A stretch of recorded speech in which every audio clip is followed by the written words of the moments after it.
sunu waxtaanu tey nag mooy li nga xam ne moom la ñu tuddee al wafaau wa xifzul ahd wal amaana mooy maanaam li nga xamante ne mooy li ñu tuddee mooy am kóllëre ak wala buñ la dénkee dara nga man koo téye waaye aussi téye kóllëre ak li nga xamante ne ni moom mooy ndénkaane l'accomplissement et le respect de l'engagement et de l'honnêteté mu nekk nag thème boo xamante ne ni bu am solo boo xam ne dafay wax ci wàllu tout ce qui est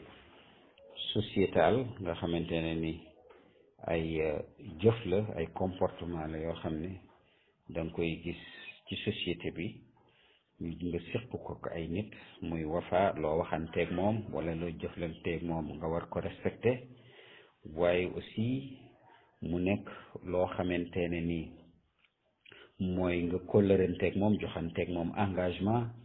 engagement boobu aussi nga war ko respecté mu dénk la dara muy wax aussi wala jëf yooyu aussi nga war ko respecté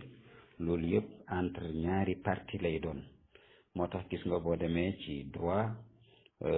ci code civil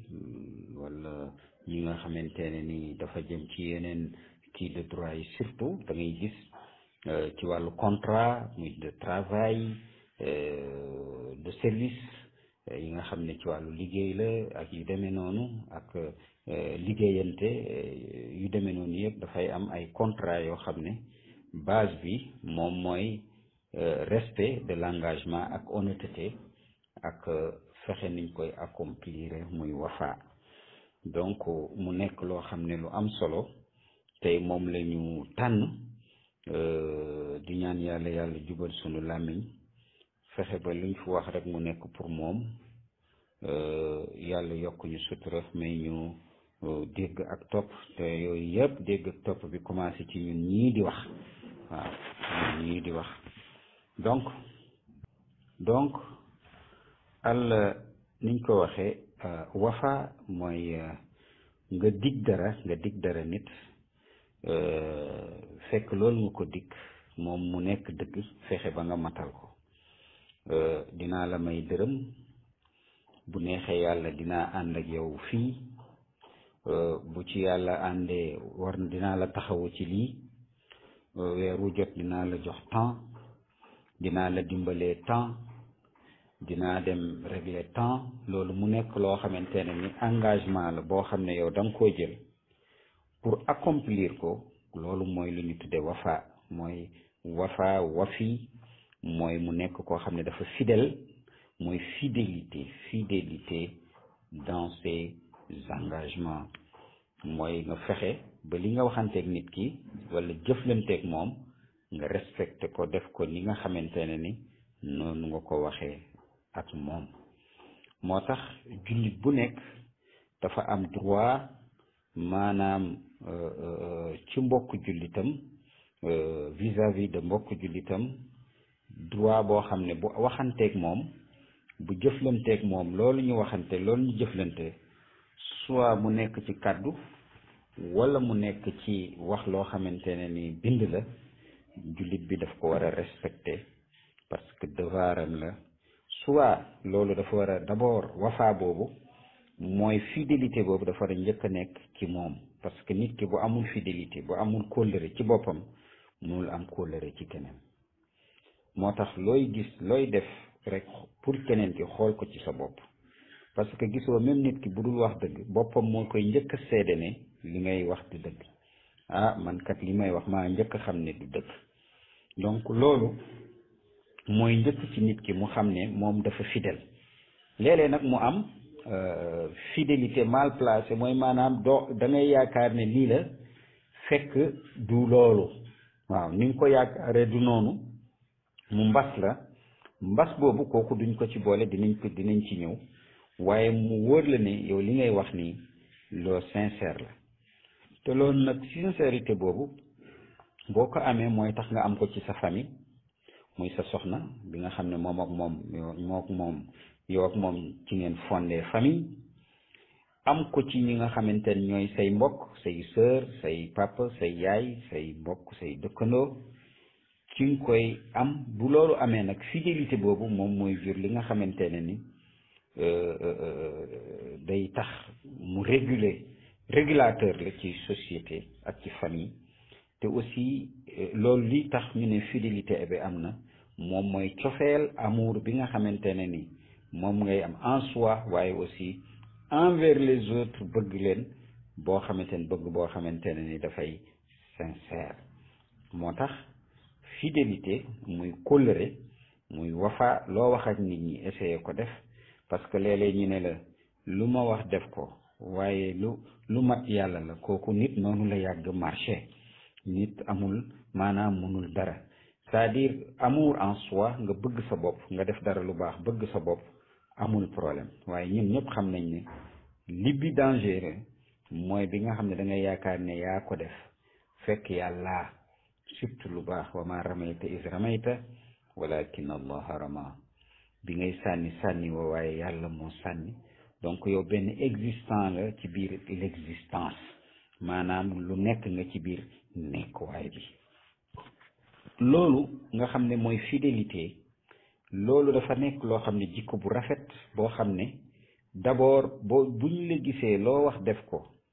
ni ngay engagé ak nit ñi noonu la demee rek, doo ci wàcc virgule. boo waxee di nga ko def, bu la ko yàlla mayee di nga ko def. loolu dafay indi liñ tuddee siqa, taksibul insaan yaani siqatu muasharatihi, dafay njëkk a indi liñ tuddee confiance, dafay attirer confiance bi nga xam ne nit ñi dañ koy am ci kaw ki nga xam ne moom dafa am kóllëre ci kàddoom ak ci comportement. da ngay gis nit ñi dañuy sawar jëflante ak kooku, dañuy sawar dimbalante ak kooku, te bu ko defee dafay nekk koo xam ne dafay am une bonne réputation ci société bi ak ci fameem ne diw dey moom boo jëflanteeg moom kóllëranteeg moom ameemanteeg moom fidélité du la war mukk ci booy dund ci booy dee boo deewee. parce que ci société la ñu nekk, te société boobu régulateurs yi moom mooy jikko yu baax yi nga xamante ne ni moom la nit ki di sàlloo, muy li nga xam ne moom mooy provision mooy yóbbalam ci société bi. te loolu benn bu ci amee dysfonctionnement rek société bi dafay déréglé wu, comme ci seen sujet bu mujj bi nga xam ne moom la ñu waxoon. moo tax yàlla subhanahu wa taala muy wax ci suratu Maryam verset 54, wazkur fi lkitaabi ismaila innahu kaana sadiqa alwaadi wa kaana rasulan nabiya. mu ne na nga wax ci Ismaïl kat ku dëgg woon la woon ci maanaam bu joxee maanaam bu dig waat mooy promesse. wa kaana rasulan nabiya, yenent la woon nekk koo xam ne dañu ko yónni woon. Ismaïl bi nag bokkul ak Ismaïl ibn Ibrahim, bokkul ak Ismaïl bi nga xam ne az-Zabih di doomu yonent yàlla Ibrahim, mais ki beneen yonent la bu tudd Ismaïl, parce que dafa am ko mu jëflanteroon. mu ne kooku ne ko maa ngi dem te ñëw, mu ne ko waaw di nga ma fekk fii nag kooku dem lu yàgg mu nekk fa ñaari fan ñetti fan ñëwul, moom mu toog foofu rek moom yonent bi di ko xaar. ñu ne ko waa doo dem ko mu ne déedéet, parce que dama diglanteeg moom ne dina ma fekk fii. waaw donc ñemewumaa dem ci loolu ma waxanteeg moom. yàlla pour mu mémoriser, maanaam mu nekk loo xam ne repère la comportemental ci nit ñi, muy faar, yàlla indi aaya bi di ci nettali yonent boobu ni nga xamante ne ni noonu la nekkee ku fidèle ci engagement am, nga xam ne d'un yoota dindiwu ko ci. yal nañ yàlla may ñu mën a am jikko yu mel nii. yàlla encore di wax ci alquran wa awfu bil ahdi inna al ahda kaana mas'uula ci suratul isra, muy le voyage nocturne ci verset 34. mu ne dee leen ahd mooy dee leen respecter les engagements. ndaxte engagement bu nekk yàlla suba daf koy laaj segem maanaam engagement ngay am ak société ak nit respecté woo li na diw dey kii du dara lu mu la wax daf koy fecc waaw lu mu la wax du ci lu mu sant sax bu la ko waxul même bu la ko waxee sax wóorul waaw parce que diw nekkul koo xamante ne ni ku digne de confiance xam nga loolu dafay yàq société donc moo tax nit ki lépp loo xamante ne ni dante nga signé nga ko parce que boo gisee ñuy def philosophie wu chaque année ñuy renouveler muy am ñu faire di nouvel an dans les cultures religieuses wala civilisationnelles li ko indi moom mooy maanaam gën a beesalaat li nga xamante ne mooy mooy kóllërante soit ak sa yàlla moo tax yonent yàlla muhammad sallallahu alayhi wa alihi wa sallam mu wax ci xadis mu ne al iddata daynun mu ne dig bor la mu ne dig bor la mu ne waylun liman waadtum axlafa mu ne yàlla toskere ñeel na rëbb ñeel na koo xam ne dafay digle ba pare suma axlafa du ko matal waylun mu ne toxoxte ak toskere ñeel na liman waada koo xamante ne digle na suma axlafa mu weddi maanaam mu wuroo ak li nga xamante ne moom la digle mu ne waylun gis nga ñetti yoon mu ne toskare toroxte ñeel na li man waada suma axlafa koo xamante ne dafa dig nit dara wa axlafa te respecté wul engagement gis nga yonent yàlla Muhammad sallallahu alayhi wa sallam moo ne donc dig bor la mu ne yàlla képp ku koo xamante ne digle nga dig nga moyu ko wax ko ñetti yoon mu ne yàlla mu ne toskare nga torox nga yonent yàlla muhammad sallallahu alayhi wa sallam wax aussi ci beneen xadis aleykum bi sidqil xadis yi mu ne bu ngeen di wax day leen wax dëgg parce que gis nga wafaabeeg hifzul ahdak amaana muy maanaam accomplissement ak le respect des engagements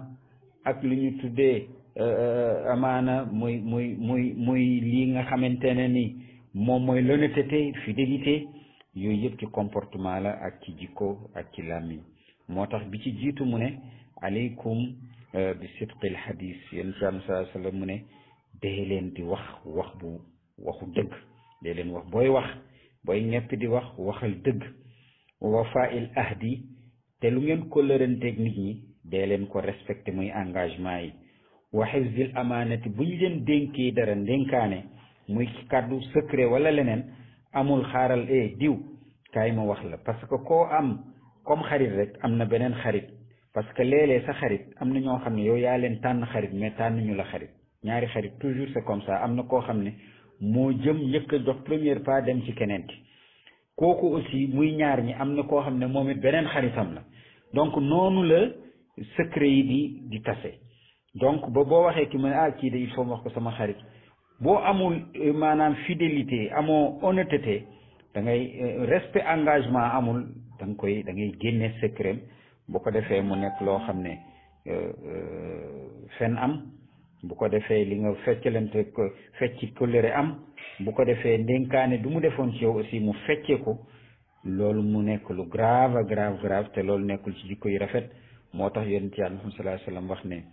jikko yi dafa bokk ci jikko yi nga xam ne yonent yi yëpp alayhimu salaam 124 000 yëpp saa yi bokk na ci yi ñuy jàngale mooy le respect des engagements la fidélité ak li nga xamante ne ni moom mooy honnêteté donc mu ne aleykum bi sidqi alxadisi wa wafai l ahdi wa xifzi l amanati fa innaha wasiyatu l anbiya moo tax waykat bi mu ne ida qulta fi cheyin naam fa atimhu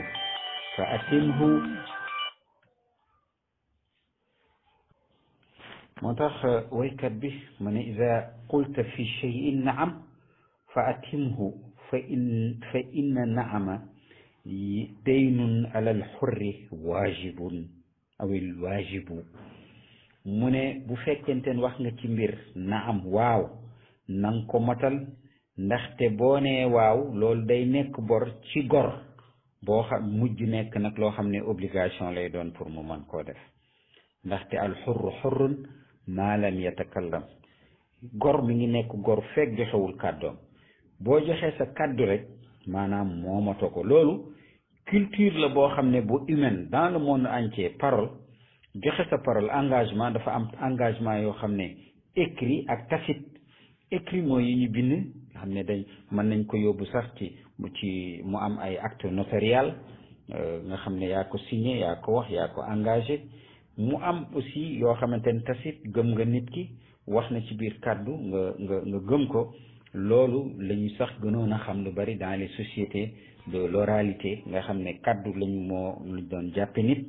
donc loolu jëfam ñëw dëggal ko moo tax dafa am solo kàddu nga di ko respecté ndaxte boo ko respecté wul da ngay wàññi ci sa daraja ndaxte wa illa fa qul la tastarih wa turah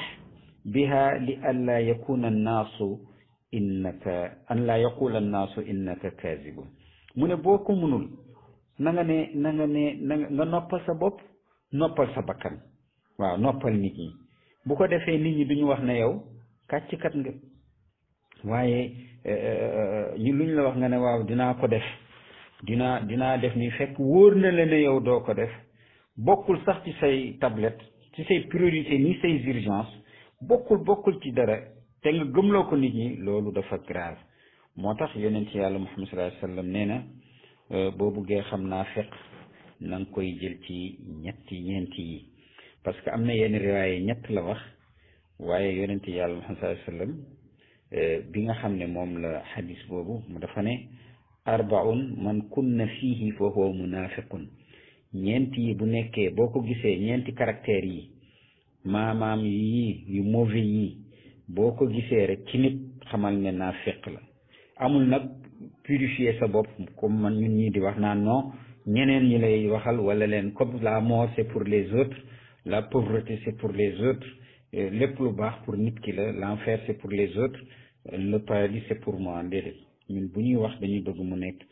jiit ci ñun parce que yi ñuy wax nii dañ ciy am part de responsabilité bu mag ci suñu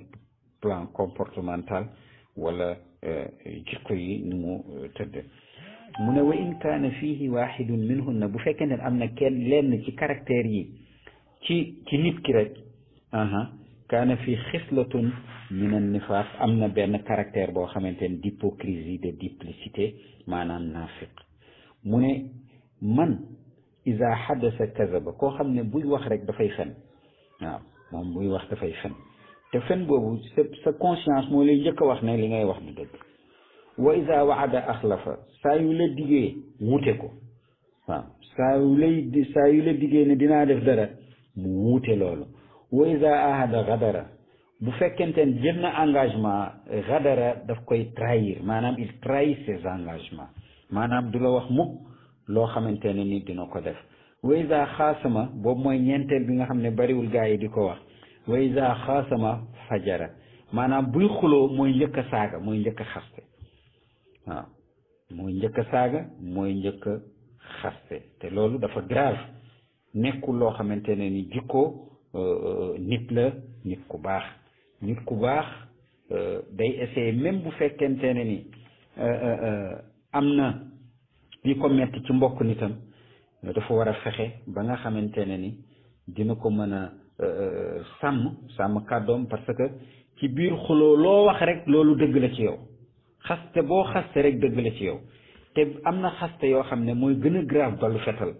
ci nit te dootuñu ko fàtte gis nga sunu mbokk tubaab yi dañ la naan j'ai pardonné mais je n'oublie pas j'ai pas oublié maanaam baale naa waaye fàttewu ma xam nga loolu mooy ne fàttewoo baale woo parce que loo xam ne yow fàttewoo ko mu ngi ci sa xol toujours mu ngi lay roñe ci métit donc ce qui veut dire que ne kon yow baale woo parce que boo baalee da ngay fàtte tu vois da nga koy upp da ngay nekk ci leneen te nit mën na dem ci boppam ba nga xam ne dafay am boobu qualité yonent yàlla Muhammad sallallahu alayhi wa sallam mu ne aqrabukum gadan minni fil mawqifi ki ma gën a jege yowmal xiyaam ki gën a jege ku may gën a jege man Muhammad sallallahu alayhi wa sallam mooy asdaqukum lil xadiisi koo xam ne waxam moo gën a dëggu nga xam ne buy wax day wax bu dëggu wax bu leer boo xamante ne dafa am fu mu koy teg ci dëggu lay tegu parce que du wax bu leer bu nekk am fuñ ko teg rek mu nekk waxu dëgg am na yoo xam ne gis nga les théories de perversion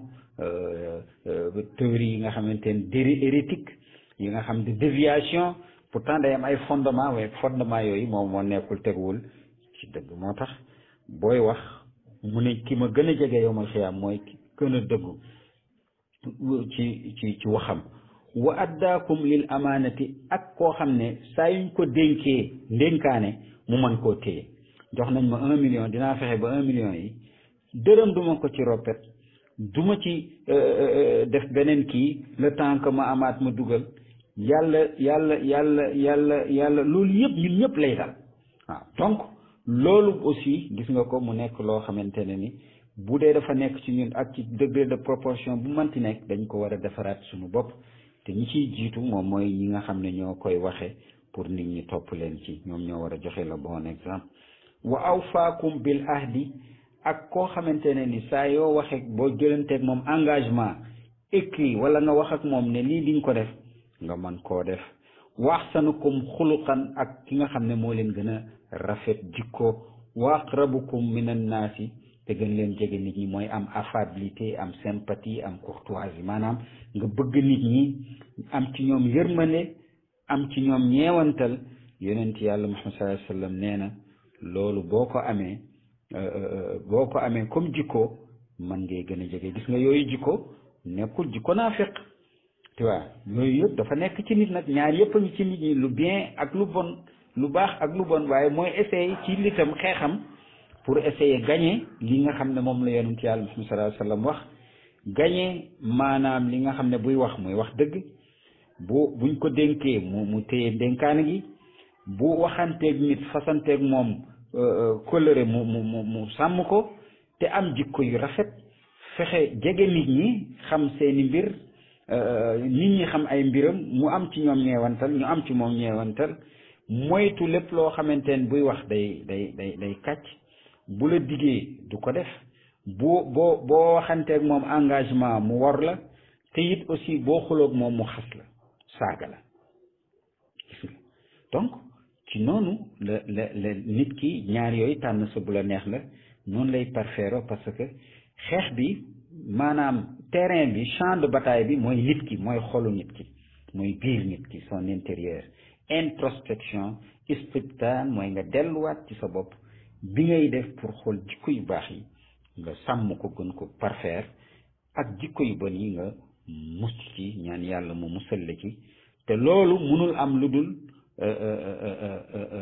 sa xel nga fexe ak sa bakkan sa lépp nga xeex moom te xeex bii xeex nekkul comme xeexu militaire ci biti nga xam da ngay am ay pistolet ay armes yoo xam ne yu matériel bii xeex jikko la jikko mooy xeex maanaam jikko yu baax yi ñooy xeex jikko yu bon yi te sa bët mënu ci tegu sa loxo du ko laal sa tànk mënu faa dem sa xel ak sa jikko moom mooy xeex yi nga xam ne mooy jikko yu bon yi ci sa biir bi nga xamante ne yow yaay nit ki moo tax bu fekkente ne ni digle nga sax nit ki bu fekkente ne ni dig na dara iza wa'adta fa awfi wa illa fala ta'ud bu fekkente ne ni dig nga na nga ko matal boo ko matalul boo ko mënul bul dig waaw donc moo tax ci benn xadis mu ne laa ta'uddanna iddatan laa tasiqu min nafsika bi injaaziha bul dig mukk loo xam ne yow xam nga ne ci sa bopp xadis la xam ne ci sa bopp yow mënoo koo matal waaw timi laa ta'uddanna axaaka bul jël sa vis-à-vis sa prochain koo xam ne sa mbokk la wala sa xarit wala sa am di jàmm nga dig ko dig boo xam ne laysa fi yadika wafaawuhu te nekkul ci sa loxo disposé woo ko te wóor la ne doo ko disposé nga dig ko mu koy yaakaar nga tas yaakaaram loolu baaxul moo tax yonent yàlla Muhammad sallallahu alayhi wa sallam pour éviter mu am benn confusion nga xam ne du leer dafa wax ne ida waada rajula axaahu wa min niyatihi an yafi lahu fa lam yafi wa lam yaji lil miaadi fala isma alayhi yonent yàlla Muhammad sallallahu alayhi wa sallam mu ne bu fekkee ida waada rajula axaahu bu dee nit dafa dig moroomu nitam mbokkam wala prochain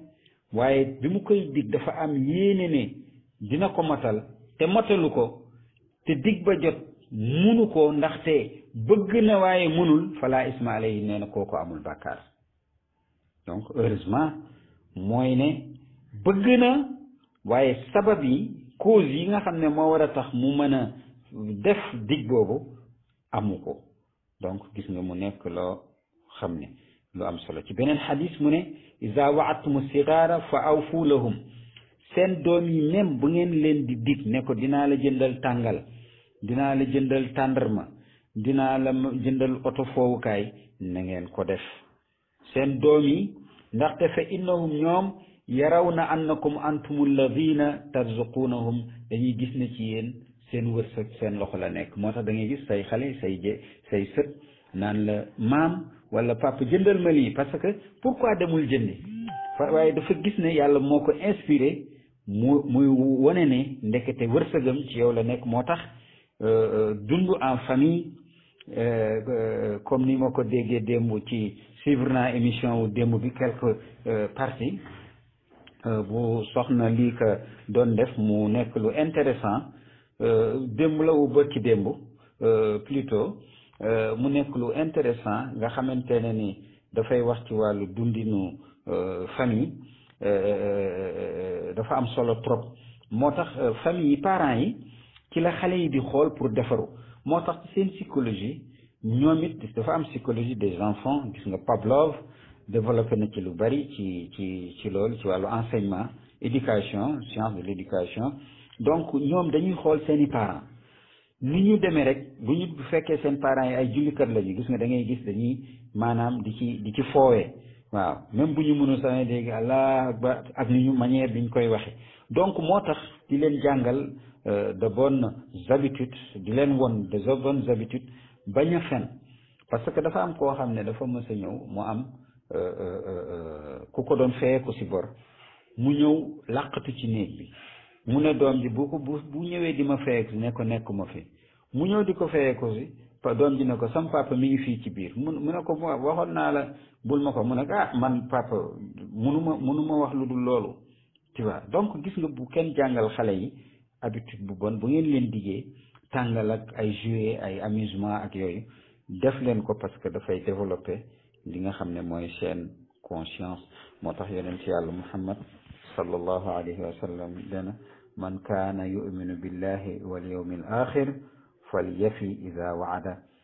képp koo xamante ne ni yow ci sa jëmmu bopp dangaa gëm yàlla gëm yonent bi muy moomu sallallahu alayhi wa sallam bu fekkente ne ni digle nga te nga man ko na nga ko matal bu fekkente ne gëm nga ko moom yonent yàlla sallallahu alayhi wa sallam ak bés penc donc gis nga lii di alwafa muy maanaam fidélité ak li nga xamante ne mooy hifzul ahd moom mooy maanaam respect des engagements nga xam ne loo wax ak nit ki da nga koy sàmm ak li ñu tudde honnêteté muy maanaam al amaana nga xam ne amaana mi ngi jóge ci sécurité mooy maanaam ku la dénk loolu mu la dénk dana ko fa fekkaat muy kàddu wala wax ay secret yoo koy mën a téyel ci mu nekk ci sa dënn nekk ci sa caisse de secret yooyu dafa maanaam ñett yooyu dañuy ànd dañoo jegewoo trop moo tax amaana boobu muy ndénkaani boobu mooy al muhafazatu ala al xuquqi allati amara allahu biha mooy maanaam fexe ba nga xam ne droit yi nga xam ne moom la yàlla digle nga sàmm ko sàmm koo xamante ne bu rafet sàmm maanaam parce que honnêteté bu amul mënoo respect de droit amul droit de l'homme droit de la société droit de vie droit d'avoir de possession yooyu yëpp mi ngi am fekk li ñu tuddee honnêteté mi ngi am parce que mooy base li nga xamante ne mooy le droit parce que kenn ku ci nekk dinañ la sàmm li nga xam ne moom mooy sa statut moo tax loolu dafa nekk loo xamante ne lu ama am solo loolu mooy sàmm droit nit ñi en tant que seen dignité seen honneur waaye al amwaal mooy seen alal ak seen kàddu secret parce que ñaar yooyu la am te nag bi nga xam ne mooy amaana bi lii ci ndénkaane bi sax ci fu mu gën a jëm mooy ci wàllu alal moo tax yàlla subhanahu wa taala di wax walladina hum li amanatihim wa ahdihim raa'un ñi nga xamante ne ni saa yi ñu jëlantee maanaam ndénkaane bu ñu dénkaanantee ñoom ñaari parti wa ahdihim ak bu ñu jëlantee engagement raa'una dañ koy sàmm donc gis ngeen fii problème de civil la ci droit code civil administratif ak yeneen yu demee noonu nga xam ne dafay régir lépp loo xamante ne ni ay contrat la ay engagement entre deux parties trois parties tierce personne pour que ci benn mbir moo xam ne dañu ko am pour war ko def moo tax yi ci acte notarial yi notariaux yi tout ce qui est notariat dafay nekk maanaam ci domaine bi mooy domaine ñaari parties yoo xam ne dañu am ay contrat yoo xam ne ndénkaanante la waxante wala yeneen yu demee noonu nga wax ak sa jabar wax ak sa jëkkër wax ak sa xarit wax ak sa loolu sa kóllëre am loo ko dénk muy alal kooku daf ko war a mën a sàmm parce que loolu dafa bokk ci droit yi nga xam ne moo gën a élémentaire mais malheureusement actuellement da ngay gis musulmans yi dañuy ragal acte notarial yi dañ koy ragal maanaam lépp loo xam ne bind la bokkul ci seen mbir gisoo même man xaafu min muusin janafan aw isman fa aslaha baynahum fala isma alayhi inna allaha gafurun rahim ci suratu baqara yàlla ne képp koo xam ne yaa ngi dee da nga war a bind testament boobu nag dañ ko war a bind mu ne bu fekkente ragal nga ne sa ginnaaw mun na am problème mu héritage da ngay bind testament nga diviser sa héritage bu ko defee mën nga ko diviser ci 2/3 yëpp mu des benn boobu bu nga xam ne boo génnee àdduna ñu mën ko mën a tas ci sa kii fekk yow def nga testament yóbbu ko ci notaire mais ñun amuñu culture juridique boobu amuñu ko waaw donc loolu aussi c'est un grand problème te alors que l'islam def na ko mais gis nga le code napoléon nga xam ne moom depuis 1802 bi mu occupé Égypte ci la jël le code civil malikite bu imam Malik inspiré wu ci génn ci le droit civil code civil français parce que ñoom dofuñu jegewuñu dof xam nañ ne lu baax fu mu nekk rek dañ ko war a jël bu fekkente ne ni yeewu nga mais malheureusement soppe bu dof maanaam noon bu dof soppe bu muus moo ko gën sàmm ndénkaane bil amaanati yakmilu diin aw yukmalu diin maanaam ci ndénkaane sàmm ko ci la sa diine di mat diine nit ki mi ngi mat buy sàmm ndénkaane aussi ci ni mu koy sàmmi waaye aussi sàmm li nga xam ne mooy dignité nit ñi fexe ba du leen tooñ du leen toroxal du leen xas du leen saaga du leen yëggi du leen jëw fexe ba buñ ko joxee alal ne ko wala teel ñu alal bi mu sàmm ko comme ni nga xamante ne ni waa ji bu ñëwoon bu ko laajoon tey mën ko jox tey te dara du ci wàññeeku te du nekk liaas bale lay dindi teg même loolu sax gis nga rigueur boobu dafa am solo mag ñi mu njëkk ña xaw nañ ci fekke quelque boo leen joxoon dara ne lemmat ci ni mu ko leme noonu boo ñëwee ba xool ko boo ñëwaatee noonu nga koy fekkee waaw donc mu nekk loo xam ne lu am solo moo tax yàlla subhanahu wa taala di wax ne inna allaha ya'murukum an tu'addul amanati ila ahliha yàlla dafa bëgg mooy di leen digal ne na ngeen di matal maanaam dénkaane yi ci ñi nga xam ne ñoom ngeen dénkaane woon donc gis nga lii yëpp Coran dafa nekk loo xam ne code civil la code de conduite la de vertu bu éthique morale boo xam ne nit ñi moom la ñu war a sàmm du téere rek boo xam ne saa yoo yeewoo rek nga ci jàng pour barkeelu ci ak yooyu c'est bien kooku mooy premier degré bi parce que xam nga loo gis ci œuvre moo xam ne souvent écrite mooy dafay am aspect littéral am aspect juridique am aspect ésotérique am aspect li nga xamante ne politique muy 3 dimensions yooyu donc moo tax bi ci jiitu moom mooy nga xam ne da nga koy gis nii rek di ci barkeelu ak yeneen yooyu c'est bien mais da ngay koy creuser nga gën a dem parce que du jàng alxuraan bi rek tey moo développé loolu monde parce que ñi développé loolu monde ñoom am na ci ñoo xam ne sax xamuñu alxuraan bu ñu delloo ci base ba nag yi nga xam ne moom mooy contribution borom xam-xamu diine l'islam yi muy comme ni ma ko yàgg waxee ci yenn science yi nga xam ne yu moderne pionniers yi ay musulmans la ñu woon tu vois parce que ñooñu dañu dem creuser li nga xam ne moom mooy alxuraan ñun waruñu yem rek ci lu génn rek ñu ne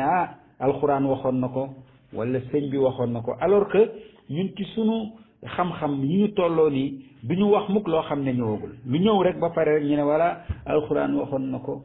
sëriñ bi waxoon na ko alors que loolu du loolu moom mooy xam-xam du loolu mooy développé loo xam-xam wala diine ak xam-xam li koy développé loo mooy ittee li nga xam ne moom nga def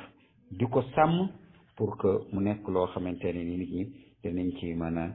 jëriñoo ci xel ci xalaat ak ci comportement moo tax yonent yàlla Muhammad sallallahu alayhi wa sallam jëlee nañ ci moom ci benn xadis mu ne laa tanzuru ila tuuli rukuikum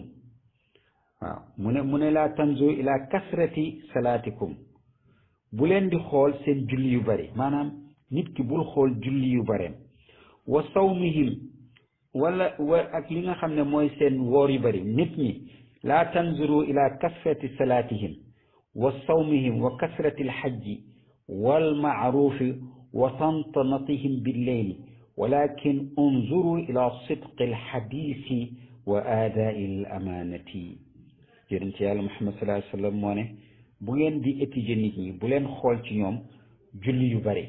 wala koor gu bari wala dem màkka yu bari wala di digle lu baax lu bari wala di def lu baax lu bari wala di julli guddi suba ak ngoon bi ci teg ay nawaafil waaye xool leen bu ñu waxee ndax dëgg la parce que nit ki yooyu ma wax nii mën na dem ba nekk habitude ci moom bu ko defatul mu def vide waaw donc julli dëgg-dëgg lu ñuy xool ci moom mooy repère bi mooy paradigme bi miqyaas bi ñu xool ne dëgg-dëgg nit ki nit ku dëgg la mooy buy wax parce que nit ku mën na bari julli mën na bari woor mën na bari waaye fekk lu mu wax du dëgg fekk lu mu wax rek du dëgg donc loolu dañu ko war a moytu moo tax yonent yàlla Muhammad sallallahu alayhi wa sallam mu ne man xaana amaanatan fi dunia képp koo xam ne benn ndénkaane buñ la joxoon nga wor ko ci aduna bi walam yarudduha te delloowoo ko parce que loolu bari na léegi bari na ñu dénk nit dara muy kër wala am wala dara kooku dee mu ne man de kenn dénkuma woon dara waaw xamuma ci moon dara wala muy wax mu wax ne bu ma deewee diw mii nañ ko defal lii ak lii ak lii ak lii ki nii fi lii la féete woon ci man nga nëbb loolu nga xamante ne ni moom la dénkaane woon ak yow mu ne suma ila ahliha suma adrakahul mawtu mu dee mu ne képp koo xam ne suma adrakahul mawtu al mawtu maata ala gayri millati wa yalqi laahu wa huwa la alayhi ghadbaanun mu ne képp koo xam ne dénkaane nañ la te joxoo ko dénkaane gi delloowoo ko ba nga dee ci boo deewee deewoo ci lislaam waaw moom daal dee nga waaye deewoo ci lislaam bu na nga tuddee sa bopp nag jullit waaw na nga tuddee sa bopp jullit te boo deewee deewoo ci lislaam te da ngay fekk yàlla mu ngi la mere trop te ku yàlla mere yal nañ ci yàlla musal mu ne nag li nga xam ne mooy jikkoo kii dénkaane koo xamante ne war nañ ko dénk mooy kii mu ne ndaxte yéen ci yàlla saa dafa ne al amaanatu tujlibul xanaa maanaam am lii nga xam ne mooy ndénkaane daf koy xëcc te day xëcc li nga xam ne mooy doylu wal xayaanatu li nga xamante ne ni moom mooy traîtrise mooy trahir wor tajlibul faqru awil faqra dafay xëcc li nga xamante ne ni moom mooy ñàkk dégg nga moo tax yonent yàlla Muhammad sallallahu alayhi wa sallam ne ñii bu kenn maanaam am ci ñoom kóolute man itamana gayra aminin fa laysa lahu ala allahi damaanun li annahu qad naha an yataminahu mu ne képp koo xam ne saay-saay la kàccoor la boo ki ñëpp xam nañ ci moom ne day wor nga dem nga dénk ko kooku bu la waree kooku suñ yoonu yàlla nekku ci parce que yaa ko xam gis nga ko dégg nga ko ay nit pratiqué nañ ko waaw donc ki nga xam dafa nekk koo xam ne warkat la kooku kenn du ko jox képp koo xam ne xam na aussi fenkat mu wóor la ne kii fenkat la soskat la saa yu waxee day fen saa yu ñu ko dénkee mu wor kooku nga dem nga dénk ko kooku bu fekkente ne ni li nga ko dénkoon dégg nga ko muy secret wala alal boo xamante ne mënatoo ko nangu wala engagement kooku sa affaire bopp la yal nañu yàlla musal ci loolu nag dafa bari juste gis nga yi ci ay phénomène la yoo xamante ne ci justice bi la gën a bari maanaam lu ko tàmbalee tribunal ak ses démembrements ak dem ba ci greffe yi ci notariat yi ak yooyu yëpp nga xamante ne ni léeg-léeg dañuy jouer avec les avocats ci avoiru nit ñi di indi ay problème yoo xamante ne ni ñàkkloo nit ñi loo xam ne ñoom ñoo ko moom ak naankatu sàngara yéen ci yàlla Muhammad sallallahu alayhi wa sallam nee na man itamana shaaribal xamri alallahi amaanun baada ilmihi fa laysa lahu ala llahi damaanun wala ajrun lahu wala xalaf képp koo xam ne naankatu sàngara kii nga ko te nga xam ne kii naankatu sàngara la yoonu yàlla nekk ci bu la trahiré donc loolu tey moo nekkoon sunu leçon tey di ñaan sunu boroom yàlla musal ñu ci yenn jikko yi te ñun ñii di wax ñu ci jiitu fexe ba nga xamante ne ni ñu ñëpp dinañu mucc ci kanamu borom bi am li nga xamante ne ni mooy mbégte bi nga xam ne mooy jóge ci moom borom bi ñëw wàcc ci jaamam yi parce que lii yëpp nekkul ludul nit ñi baax mu bëgg leen te am na ay jikko yoo xam ne munoo ko am nga baax waaye bu fekkente ne ni li ñu tudde ndénkaane tudde kóllëre tudde maanaam respect engagement fidélité honnêteté nekk na ci yow même degré de pourcentage bu mu manti nekk mais ngay góorgóorlu pour matal ko parce que yàlla rek moo mën a matal donc am na yoo xam ne c'est inné nit ki daf koy judduwaale ak yooyu par acquisition nit ki ci ay jëfam ak yooyu la ciy àggee yàlla du fanq jëf te noo toll ci moom rek lay toll ci yow yaa ayyuhal insaanu innaka kaadihun ila rabbika kadhan fa mulaaqihi yàlla subhanahu wa taala yow ci sa jëmm bopp foo toll rek tolluwaay la ci jëm ci borom bi tolluwaay la te daf koy respecté mi ngi mel ni ci école gis nga buñ la defa do 0 sur 10 wala 0 sur 20 mooy defoo benn effort nga joxe sa kii feuille blanche mais boo defee dara au moins ki nga xam ne moom mooy corriger correcteur bi toujours am na benn pourcentage buñ ko defal boo xamante ne ni dalañ la naan kii bu amee ni na am pourcentage bi segam nit moo mën loolu ndax justice am waxantuma laak ak bëgg vérité waxantuma laak yàlla subhanahu wa taala ñu ngi leen di santati bu baax di leen gërëm di sàkku ci yéen ñaan di leen ñaanal di jégalu bu baax nag wasalaamu aleykum wa rahmatullahi taala wa barakatuhu